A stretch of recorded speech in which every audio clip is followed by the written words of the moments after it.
بسم اللہ الرحمن الرحیم اللہم صل علی محمد وعلی آل محمد کما صلیت علی ابراہیم وعلی آل ابراہیم انک حمید مجید اللہم بارک علی محمد وعلی آل محمد کما بارکت علی ابراہیم وعلی آل ابراہیم انک حمید مجید۔ بسم اللہ الرحمن الرحیم۔ السلام علیکم ورحمۃ اللہ وبرکاتہ۔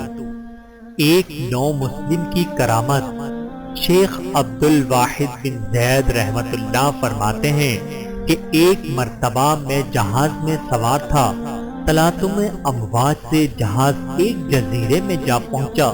اس جزیرے میں ہم نے دیکھا کہ ایک شخص ایک بت کی پرستش کر رہا ہے۔ ہم نے اس سے دریافت کیا کہ تو کس کی عبادت کرتا ہے؟ اس نے بت کی طرف اشارہ کیا۔ ہم نے کہا یہ تیرا معبود خالق نہیں اور ہمارا معبود وہ ہے جس نے اسے اور سب چیزوں کو پیدا کیا ہے۔ اس بت پرست نے دریافت کیا، بتاؤ کہ کس کی عبادت کرتے ہو؟ ہم نے جواب دیا کہ ہم اس پاک ذات کی عبادت کرتے ہیں جس کا آسمان میں عرش ہے اور زمین میں اس کی داروگیر ہے اور زندہ اور مردوں میں اس کی تقدیر جاری ہے۔ اس کے نام پاک میں اس کی عظمت اور بڑائی نہایت بڑی ہے۔ اس نے پوچھا تمہیں یہ باتیں کس طرح معلوم ہوئی؟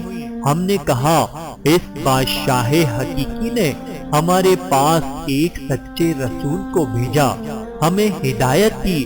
پھر اس نے پوچھا کہ وہ رسول کون ہے اور وہ کہاں ہیں؟ ہم نے جواب دیا کہ جس کام کے لیے خدا نے انہیں بھیجا تھا جب وہ پورا کر چکے تو اس نے انہیں اپنے پاس بلا لیا۔ اس نے کہا رسول خدا نے تمہارے پاس اپنی کیا نشانی چھوڑی ہے؟ ہم نے کہا اللہ کی کتاب۔ کہا مجھے دکھاؤ۔ ہم اس کے پاس قرآن پاک لے گئے۔ اس نے کہا میں تو جانتا نہیں، تم پڑھ کر سناؤ۔ ہم نے اسے ایک سورہ پڑھ کر سنائی۔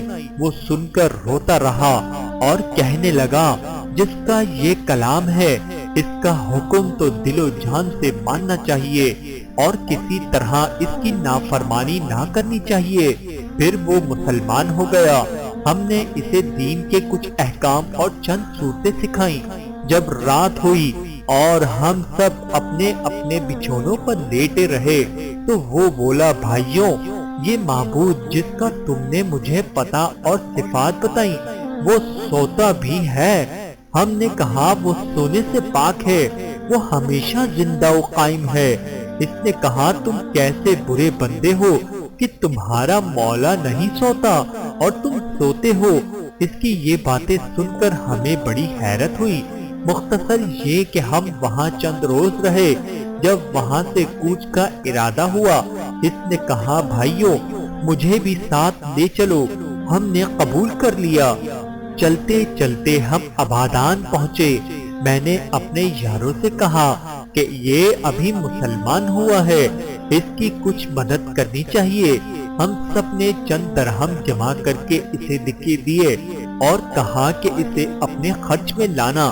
وہ کہنے لگا لا الہ الا اللہ، تم تو عجیب آدمی ہو، تم ہی نے تو مجھے راستہ بتلایا اور خود ہی راہ سے بھٹک گئے۔ مجھے سخت تعجب آتا ہے کہ میں اس جزیرے میں بت کی عبادت کیا کرتا تھا، میں اسے پہچانتا نہ تھا۔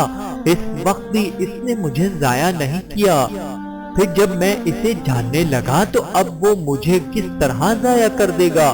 3 دن کے بعد ایک شخص نے مجھے آ کر خبر دی کہ وہ نو مسلم مر رہا ہے، اس کی خبر لو۔ یہ سن کر میں اس کے پاس گیا اور پوچھا کہ تجھے کیا حاجت ہے؟ کہا کچھ نہیں، جس ذات پاک نے تمہیں جزیرے میں پہنچایا اسی نے میری سب حاجتیں پوری کر دی۔ خواجہ عبداللہ واحد رحمت اللہ فرماتے ہیں کہ مجھے وہیں بیٹھے بیٹھے نیند کا غلبہ ہوا اور میں سو گیا۔ کیا دیکھتا ہوں کہ ایک سرسبز باغ ہے، اس میں ایک قبہ ہے اور ایک مکلف تخت بچھا ہوا ہے، اس پر ایک نہایت حسین نوعمر عورت جلوہ افروز ہے، کہتی ہے کہ خدا کے لیے اس نو مسلم کو جلدی بھیجو، مجھے اس کی جدائی میں بڑی بے قراری اور بے صبری ہے۔ اتنے میں میری آنکھ کھلی تو دیکھا وہ سفر آخرت کر چکا تھا۔ میں نے اسے غسل و کفن دے کر دفن کر دیا۔ جب رات ہوئی تو خواب میں وہی قبہ اور باغ اور تخت پر وہی عورت اور پہلو میں اس نو مسلم کو دیکھا کہ وہ یہ آیت پڑھ رہا تھا، والملائکۃ یدخلون علیہم من کل باب سلام علیکم بما صبرتم فنعم عقبی الدار۔ اور فرشتے ان پر یہ کہتے ہوئے ہر دروازے سے آئیں گے کہ سلامتی ہے تم پر، پس کیا اچھا بدلہ ہے آخرت کا۔ بہاوالہ کرامت اولیاء۔